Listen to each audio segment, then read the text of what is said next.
జూబ్లీహిల్స్ ఉప ఎన్నిక గులాబీ పార్టీలో చిచ్చు పెట్టిందా? అభ్యర్థి ప్రకటన తర్వాత అలకలు పెరిగిపోయాయా? వాటి వల్ల విజయావకాశాలు ప్రభావితమయ్యే ప్రమాదం ఉందా? అందుకు అధిష్టానం దగ్గర విరుగుడు ఉందా? లేక వాళ్ళ వల్ల ఏమవుతుందని లైట్ తీసుకుంటారా? అసలు అలిగిన నేతలెవరు?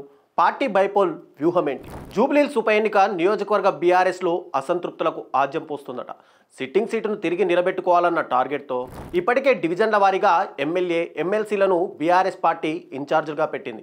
అన్ని పార్టీల కంటే ముందుగానే అభ్యర్థిని ప్రకటించేసింది. సెంటిమెంట్ వర్కౌట్ అవుతుందన్న అంచనాతో దివంగత ఎమ్మెల్యే మాగంటి గోపీనాథ్ భార్య సునీతకు టికెట్ కన్ఫర్మ్ చేసింది. అయితే అసలు ట్విస్ట్ ఇక్కడే మొదలైంది. మాగంటి కుటుంబాన్ని సపోర్ట్ చేయాలని ఓ వైపు కేటీఆర్ చెబుతున్నా, మరోవైపు కొంతమంది నేతలు అలకపాన్ పెక్కేశారట.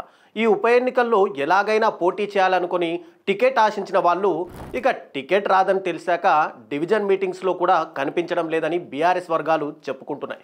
ప్రధానంగా గతంలో ఇదే జూబ్లీహిల్స్ ఎమ్మెల్యేగా పనిచేసినటువంటి విష్ణువర్ధన్ రెడ్డి టికెట్ ఆశించారు. ఇక టికెట్ రాదని అర్థమయ్యాక విష్ణు ముఖం చాటేసినట్టు తెలుస్తోంది. డివిజన్ మీటింగ్లో సమయంలో కేటీఆర్ విష్ణువర్ధన్ రెడ్డి గురించి చెబుతూ మాగంటి గోపీనాథ్ కూతుళ్లు తనకు రాఖీ కట్టారని, ఆ కుటుంబానికి అండగా ఉంటానని అన్నారు. దీంతో విష్ణు మాగంటి కుటుంబాన్ని సపోర్ట్ చేస్తారని అందరూ భావిస్తున్నారు. కానీ ప్రస్తుతానికి ఆయన కొంత దూరం పాటిస్తుండడం అనుమానాలకు తావిస్తుంది. అయితే అదంతా తాత్కాలికమేనని, కేటీఆర్ నచ్చజెబితే అంతా సెట్ అవుతుందని బీఆర్ఎస్ క్యాడర్ భావిస్తుంది.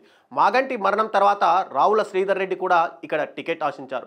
మాగంటి గోపీనాథ్ సంతాప సభలలో కూడా ఆయన కీలకంగా పాల్గొన్నారు. తర్వాత వినాయక చవితి ఉత్సవాల సమయంలో జూబ్లీహిల్స్ నియోజకవర్గం మొత్తం గట్టిగా తిరిగారు. ఇక పార్టీ టికెట్ మాగంటి సునీతకు కన్ఫామ్ అయ్యాక ఆయన కూడా నియోజకవర్గంలో ఎక్కడా కనిపించడం లేదు. అయితే కేటీఆర్కి సన్నిహితంగా ఉండే శ్రీధర్ రెడ్డి ఆయన చెప్తే మళ్ళీ యాక్టివ్ అవుతారని మాగంటి అనుచరులు అంటున్నారు. ఇదంతా ఒకవైపు ఉంటే మాగంటి గోపీనాథ్ కుటుంబంలో కూడా ఈ టికెట్పై పెదవి విరిచినట్టు ప్రచారం జరుగుతోంది. స్వయానా గోపీనాథ్ అన్న వజ్రనాథ్ కూడా ఇక్కడి నుంచి బీఆర్ఎస్ తరపున పోటీ చేయడానికి ఒక దశలో సిద్ధమయ్యారు. నియోజకవర్గ వ్యాప్తంగా ఫ్లెక్సీలు, పోస్టర్లతో హడావిడి చేశాడు.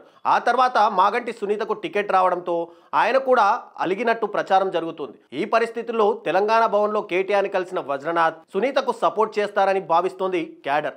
అధికార కాంగ్రెస్ పార్టీ మీద వ్యతిరేకత ఉంది కాబట్టి ఇది తమకు అడ్వాంటేజ్ అవుతుందన్నది గులాబీ నేతల లెక్కాట.